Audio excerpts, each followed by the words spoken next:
Hello everyone, welcome to सरल bye नीलम। मेरा नाम नीलम भाटिया है और इस चैनल पर ये 9th वीडियो है of the 100 videos we'll be making on polity concepts. तो आई होप साथ साथ फॉलो कर रहे हो, अपनी अटेंडेंस लगा दिया करो so that I know that you are following along and trust me, 100 videos complete हो जाने के बाद आपकी understanding of polity would be much different. So I hope you people are taking care of yourself, drinking good water, good amount of water and being healthy.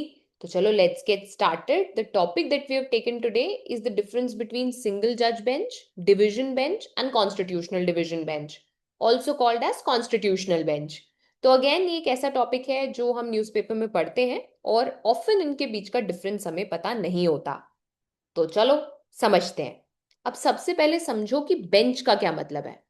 So, my dear students, bench simply means a group of judges or a judge who are sitting to hear the case.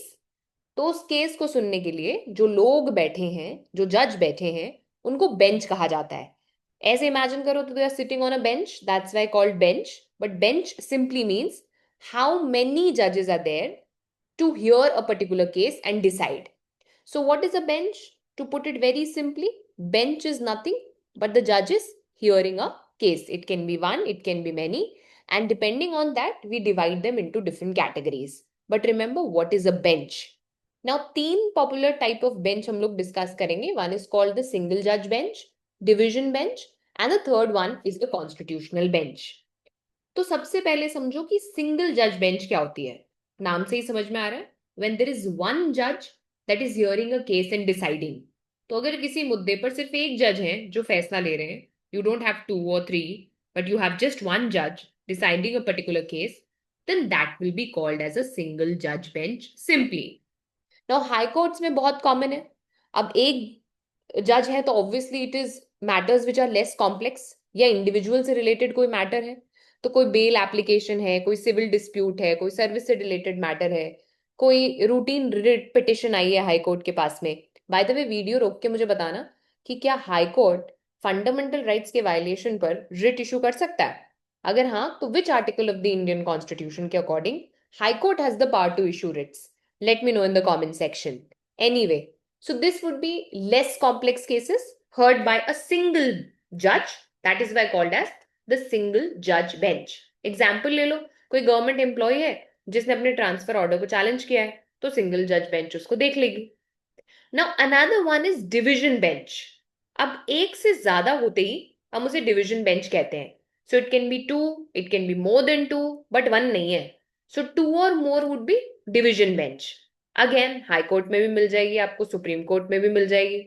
थोड़े से जो complicated matters है, या मान लो single जज bench का कोई verdict आया था, अब उसको आपको चैलेंज करना है, तो वो डिविजन बेंच के पास जा रहा है। कोई पीआईएल है, कोई पब्लिक इंटरेस्ट लिटिगेशन है, कोई ऐसा मुद्दा है जिसे दो तीन लोगों को देखना जरूरी है, इंपॉर्टेंट क्वेश्चन है, तो उसको जो है डिवीजन बेंच देखेगी। What you need to remember is, single के ऊपर एनीथिंग इज डिवीजन, टू और मोर जजेस अगर बैठ रहे हैं तो that is division bench. Single जज बेंच के अगेंस्ट अगर अपील करनी है तो उसको भी कौन देखेगा? डिवीजन बेंच देखेगी। ना finally the third type is very important. नाम ही देखो क्या है, कॉन्स्टिट्यूशन बेंच, कॉन्स्टिट्यूशनल बेंच।